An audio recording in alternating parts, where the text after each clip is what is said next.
on your screens now, thank you very much, because XX doesn't quite have the dive buddy that you would expect.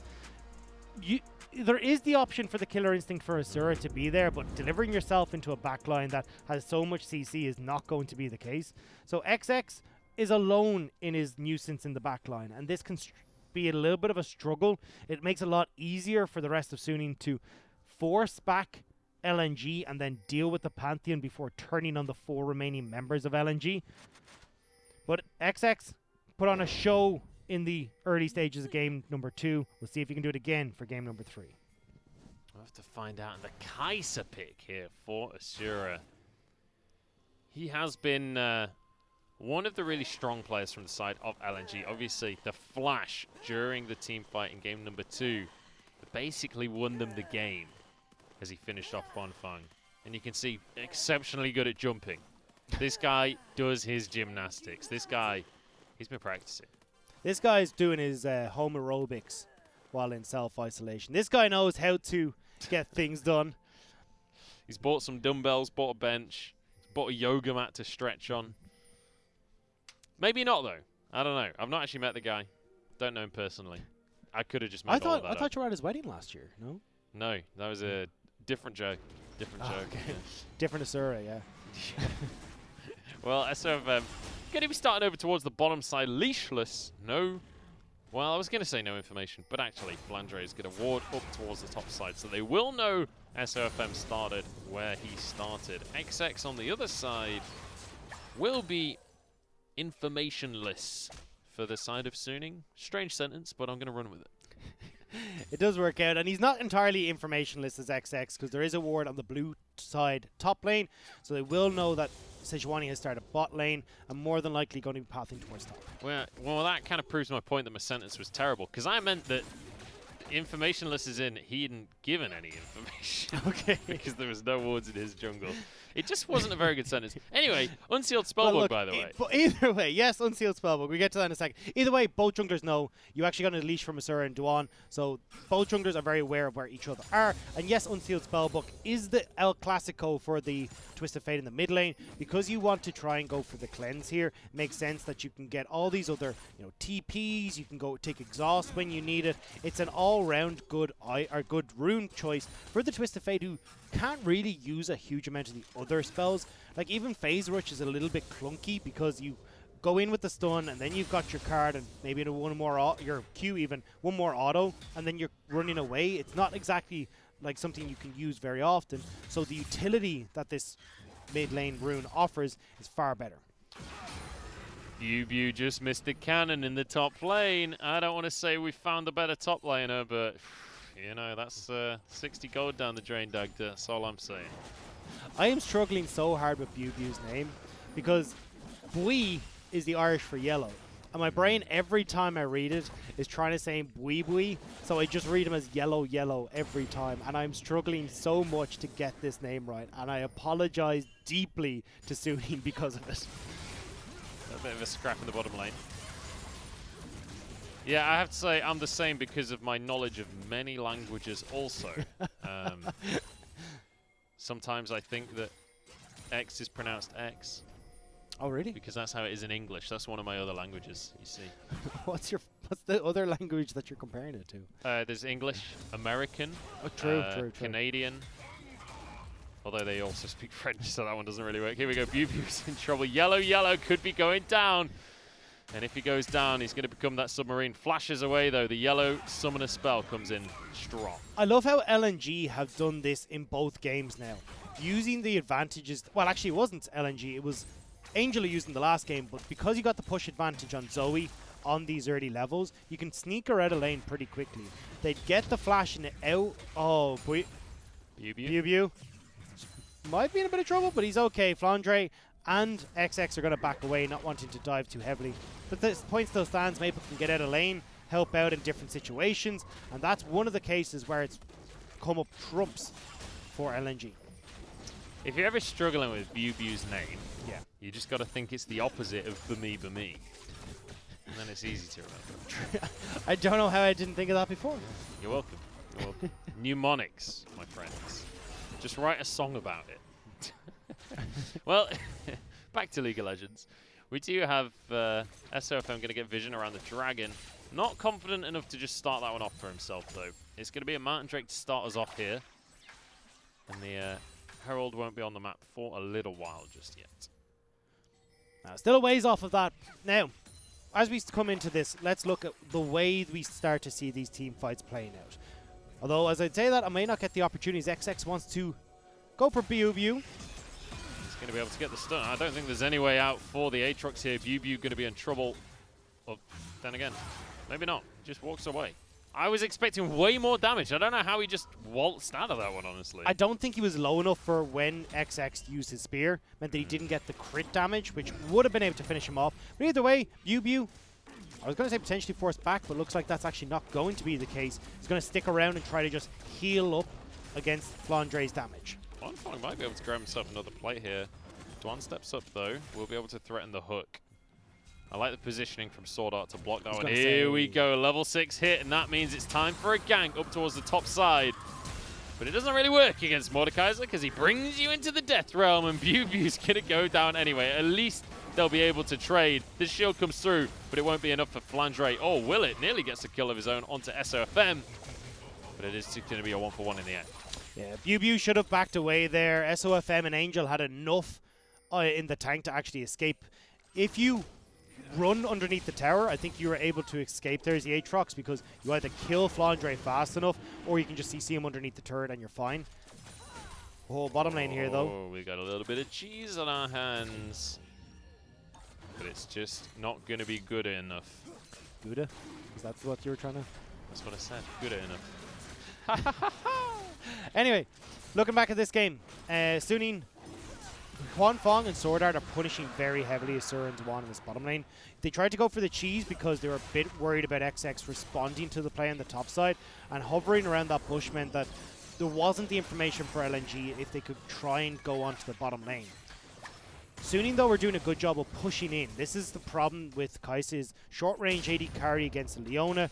Doesn't have the best of wave clear because you're trying to constantly spam your Q, whereas Huanfeng has it on an auto attack thanks to Infernum.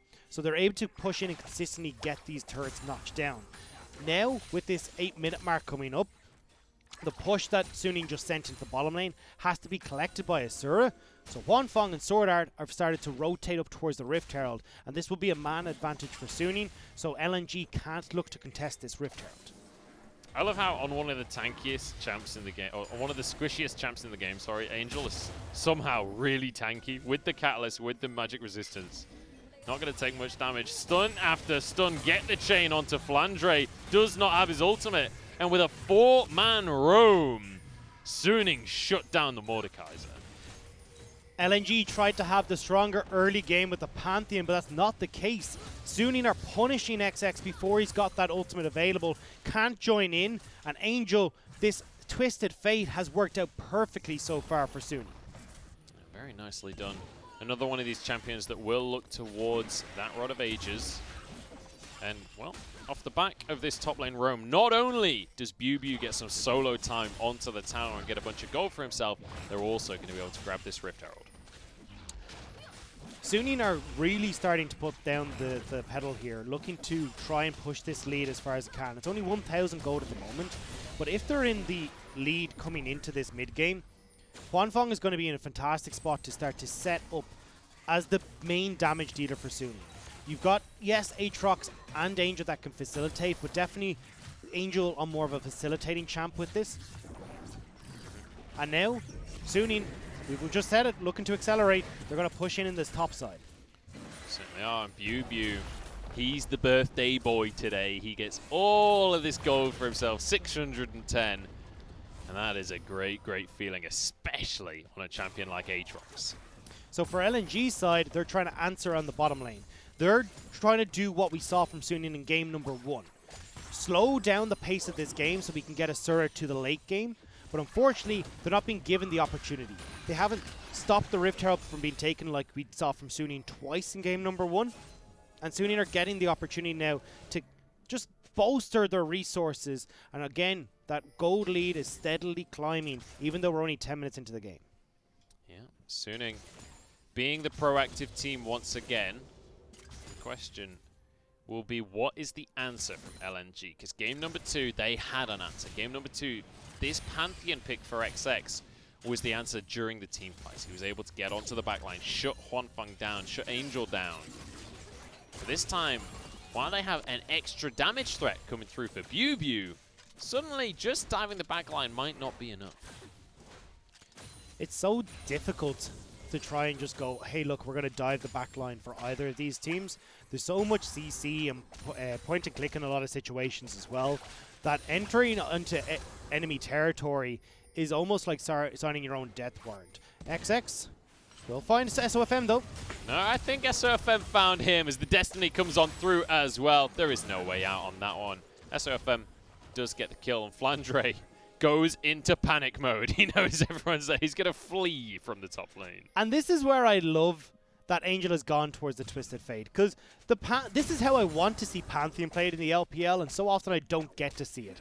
It's this zone of control that TF can be at any point in time. It's almost like the quantum TF theory, because he can be in this zone at any point in time. Schrodinger's Twisted Fate. The Schrodinger's Twisted Fate, and the second you don't know where he is everywhere at the same time and accelerating towards It's the classic League of Legends theory of dude potential. Anyone that is not currently on the minimap is a potential dude.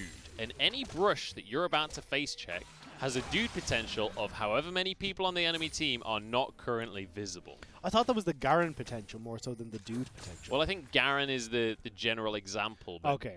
But if nobody's on the minimap and I'm about to face check a brush, that brush has 5 dude potential, at which point you probably don't want to face check. And unfortunately, that's exactly what XX did. 3 members on the map not visible. The dude potential was sky high. He doesn't respect it and becomes a textbook example of why you don't want to be caught out in your own jungle when Angel is heavily controlling how this map is being played out right now. And Angel on this Twisted Fate, of all of the dudes, he's going to be the rudest. But now Dragon going to be on the map, and LNG, once again with bot lane control, will be able to take a second one for themselves. The gold, though, so far, still going to be in favor of Suning with 2,500 for them. A lot of that gold is going to be on Bew, though, on this Aatrox. I'm curious to take a look once we get to see how much of the plates went to who and how much gold we're on during this game. Trouble Bubble, though, in the mid lane. That's the power of Merc Treads. Angel's taking so little damage. Will just get that turret plate as well for himself. Now, Suning, what they're attempting to do is to open up the map with this composition. You have Angel who can play off towards the side lane, have the Destiny to consistently get him into the correct position. Bew as well has been set up for success with this early game pressure that SOFM has accounted for in the top lane.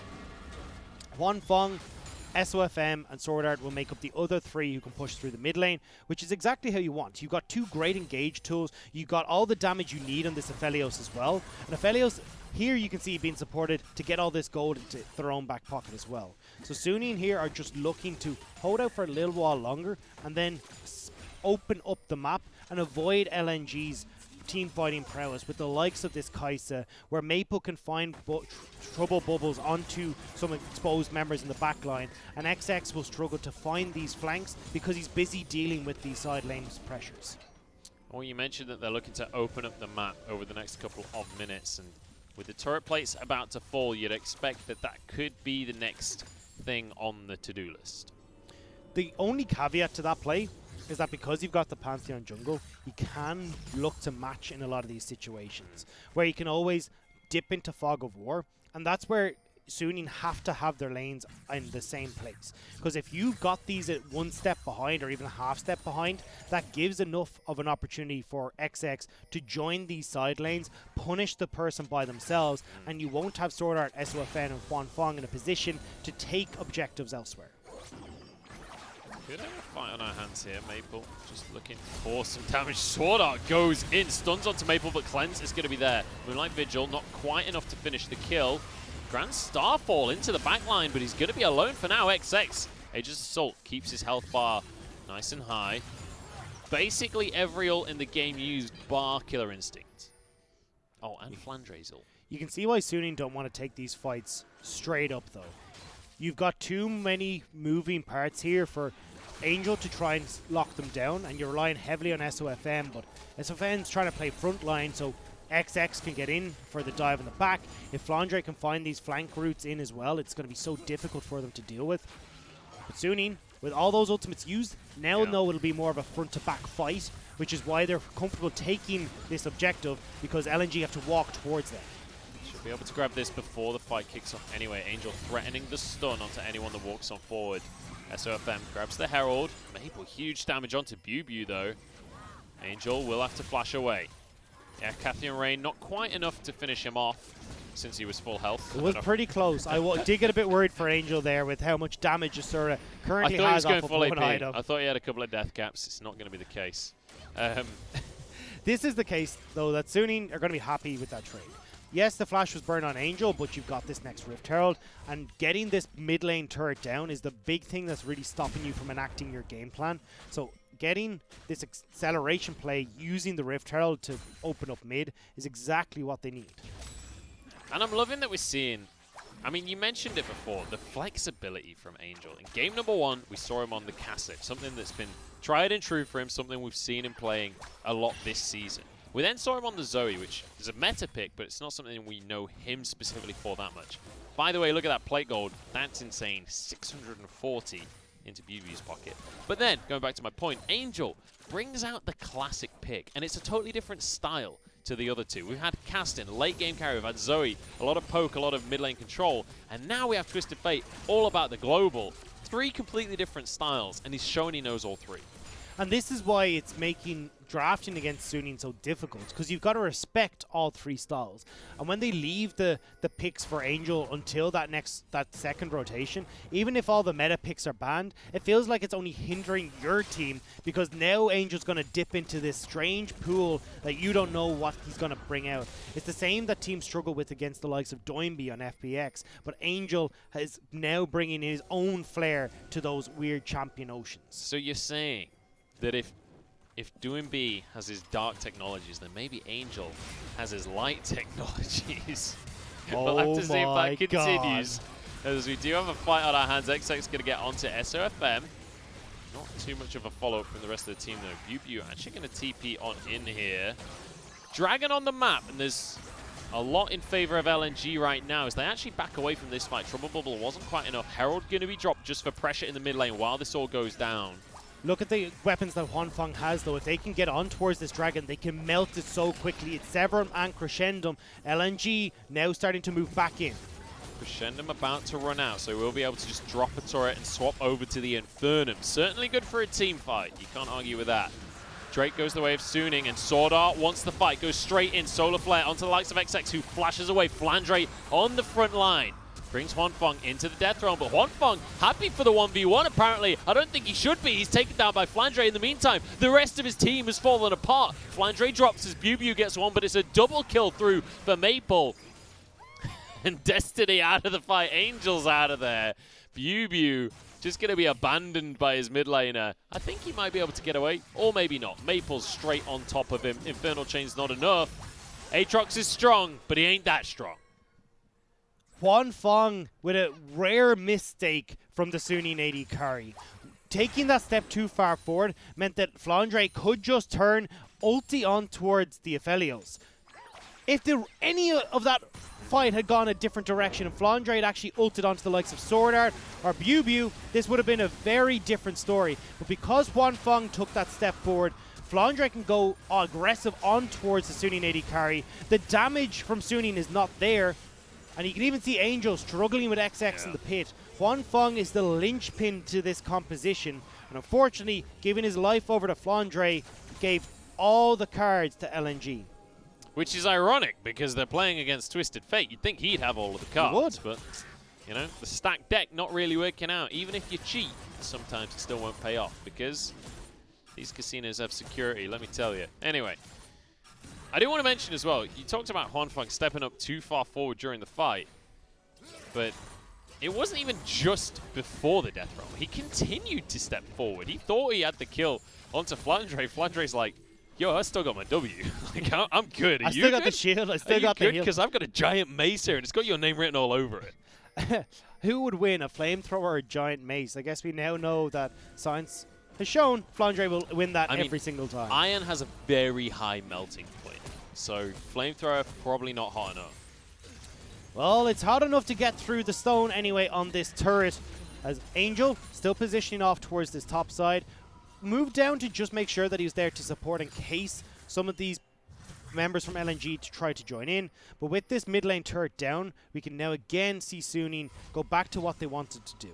Split push off inside lanes and make sure that they're not being given the opportunity to LNG to enact on these team fights. Realistically, they need Huanfeng with the likes of a QSS to stop the Death Realm, and then he can come back into these fights as quickly as possible. We'll see what he's going to buy when he does next recall. Has the Zeal and the Essence Reaver. He obviously wants to go for that Hurricane. He wants to get that. The question will be, how much respect does he have to give to Flandre? Does he have to prioritize that QSS a little bit earlier than he would like? Problem is, you lose so much damage by going for that so early. We've been so focused on Huanfeng being the carry for Suning, though, and how Suning want to enact their comps, that we haven't actually looked at how LNG have fared in this game. Because you're looking at Maple now, who's got 3 kills onto this Zoe, the Luden's Echo as well. So there's an opportunity now that before the fights even kick off, Maple can make a pick or get some of these squishier members low on Suning, and this makes the team fights even easier for LNG. Especially for the likes of Flandre, who doesn't want to be positioned with the team to start off the fight. If he can come in on a flank and you can force off Suning in this 4v5 before Flandre hits, that even works better for LNG. I think one thing as well we've not really touched on just yet is Angel on this Twisted Fate pick. Kind of similar to the Kassadin in that you want to go for the Rod of Ages, you kind of want to scale into the later stages of the game. But most importantly, it's actually kind of a split push pick. It's something that you'll very often see off in the side lanes rather than in the team fight itself, because he will burn through towers with that stacked deck and with the Lich Bane. And so it becomes a question of, is this a different style of Suning when it comes to those team fights? And do we actually see the team fights at all coming out of them later on in the game? Ideally, no. But this is the problem with the current meta, is there's so many objectives that are up so quickly between Rift Heralds and Dragons and Towers and oh my, that you don't really get an opportunity to sit down and make the plays happen on these side lanes, because you've all got to group because the next objective has come up. Just like now, we're in 30 seconds, we're going to get this Ocean Drake spawning. This will put LNG onto Soul Point. So ideally, you want Angel here to help out, so it's not a 4v5, but now Angel doesn't have the opportunity to get to work on the tower in the top lane. The death push not going to pay off here. 12 seconds till the Drake comes up. Duan, pulled in by the Infernal Chains. Ooh, damage onto SOFM. And you mentioned Maple looking strong. He's actually got a redemption to start this fight off as well. If you could ask for any Spell Thief right there, that's going to be one of the great ones for a team fight. Destiny popped. It's going to be Vision onto the side of LNG, but no teleport used from the ult there from Angel. Redemption was also burned onto pretty much full health targets. Pull onto a few members. Look at the damage coming out from Maple as well. Death Realm onto Bew. Flandre easily wins that 1v1, sorry. This Bew just has to run away. The rest of the team now going to be collapsing onto Flandre, but he's tanky, and that's going to be Sword Art dropping. Duan traded support for support. Flandre barely walks away with his life there. Somehow this is a 1-for-1. SOFM spotted, has to run away. Huanfeng got the perfect weapons again just as that fight was ending. Can he get it? Charge? No. Okay. The Severman Crescendum came up, which meant that he had the healing to go enter back into that fight. I don't know about this one, mate. He's going to be going down there. I don't get it. Where was he going? I think he thought LNG had already started back up the dragon, but wasn't aware that they had just hidden the bush to get onto SOFM. No jungler now means that LNG will get the objective and go on to Soul Point. And this is the problem that Suning are struggling with right now, is their team fight just isn't as strong as LNG's. And with Angel opting towards this Twisted Fate pick, yes, it's wonderful if you can get on the side lanes, but it hasn't been given the time to do so. And, you know, the Destiny not really doing much for him. Bew wants some revenge in this top lane. He's obliterating Flandre right now. Nice little dodge with the Proto Belt, but it's not going to be anywhere near enough. Oh, a second contender! I think it's the Apocalypse because the World Ender is here, baby. Maple arrives. Will deter the fight in the end. But in the meantime, everyone's on the bot side, and it means Suning go for the Baron. Suning can pretty handily turn towards this Baron. There's no one from LNG that can really contend with them. It's Asura and Dewan versus the world. Can they do what needs to be done? That's going to be the question here. Asura has started to stack up some of those items for himself. 2,000 on the Baron. XX is here. It's going to be 50-50. No, XX not willing to go for it. That paddle star was big. That nearly managed to take the Baron, but Maple, not quite enough damage. Suning, though, will collect their prize. The Baron is so strong for this team that wants to play towards side lanes. And crucially, there's no objective up for another, nearly 4 minutes. So this gives the chance for Suning to try and play this side lane game, at least for a little bit of time. So now we've got the Twisted Fate. He's got 10 Rod of Aegis stacks, a Lich Bane and a Baron. What can he do with these tools that he's been given? Honfang as well on this Aphelios. He's finished his QSS now. Importantly, Flandre can't just take him in to the 1v1 realm. There's also a cute little trick you can do in TF, just as I look at the stopwatch that's been picked up. I don't think we'll see it, and I can't remember the name of it, but essentially what you do is you start the teleport into the team fight, you then stopwatch, which stops your teleport, but you can still bait out all the spells because everyone thinks that you've come in. It's not Miasma, which is obviously the Cassiope thing, but it starts with an M, and I can't think of the player's name, and it's driving me nuts. But it still could potentially be something that Angel looks to do, which is threaten the backline of LNG, which forces them back, but doesn't actually deliver Angel into the team. It was Westor that was the big TF player, I think. I don't know if it was him that made that play, but... Someone tweeted at me. It's driving me nuts. When I think of Twisted Fate, I think of Westor, but I could be mistaken. I mean, honestly, my memory's not that great, so Westor could be a totally different player, but I'm pretty sure he was a big TF guy back in the day. That's the olden days, though, man. I don't think he plays long time anymore. since then. But it's not going to be a long time before Suning get another tower underneath their belt. This is what we talked about. Them having map spread out is exactly how they want to play, because Destiny is available at all points in time to join in. SOFM here is playing this jungle route, so then Angel can be safe in taking down this top lane turret. Even opted for the demolish on the TF. I was about to say, going demolish on TF just because he knows he wants to be in the side lane. He wants to be split pushing. They get themselves one tower. They're going to look to try and make it two if they can. Flandre needs to be careful how far forward he's willing to step. XX will be here as well. And Aphelios getting free damage onto the tower. Look at the rest of Suning, though. Twisted Fate on an inhibitor turret. SOFM on an inhibitor turret. LNG are forced to back away, and Suning will get this. Again, spreading out. Suning are looking great and playing in tandem. Watch how they back away, the ebb and flow of all three lanes. It means that XX can't just pick a lane and try and dive it, because they'll lose so much elsewhere on the map. 16 seconds on the Baron buff, though. This play will end soon. Asura, you need to be a little bit careful there. How soon, though? So much pressure. The tower mid is nearly gone. This won't quite go down. Baron buff has ended, so you can have the minions cleared out now by the side of LNG. So Suning, you can see here, will just back away. They're not going to be able to crack the base quite yet, even with these towers so low. So close and yet so far. Disappointing for the side of Suning, but LNG hold on. Their base is not cracked just yet. And LNG now are delighted. They get to look towards another fight over at the Ocean Dragon that's spawning, giving them that sole point. And this is where Suning will struggle. Team fights are not their forte. So how are LNG going to approach this fight, and how can Suning attempt to find a route for Angel to avoid all this CC and all the damage that is coming out from this LNG roster? All I'm saying is Angel ain't going to fight. He's going to use his Destiny. He's going to teleport to the top lane, and he's going to get an inhibitor. That's going to be how this goes down. I think if they give the inhibitor, LNG are still fine. Top inhibitor going down doesn't mean a huge amount. They can protect it and still tend towards Baron as well. Oof, Maple just misses. So this is where you're looking at Maple to try and poke out, but they're not in a position. Again, hey, LNG are late to the party. Why team fight when you can just take the dragon with no contest? This is LNG, though, losing 2 objectives now because they're not respecting how quickly these can go down. They try XX to make a play on the bottom side. They lose out Baron. They try to push out mid-wave, and now they've lost Dragon. They might lose Duan as well. Infernal Chains will keep him in place for now, but Angel has to be careful. Asura starting to do a lot of damage. Sword Art pulled in. Eclipse is going to do a lot to keep him alive. Look at the carries, though. XX forced away, and there's 1 kill onto Duan. Asura now getting chased down by the Aatrox. Flandre gets one in the back line. It's not really good enough right now. Flandre gonna go for the flank. Huanfeng needs to be careful. Nice flash from him. Dodges the damage, and Angel gets the kill.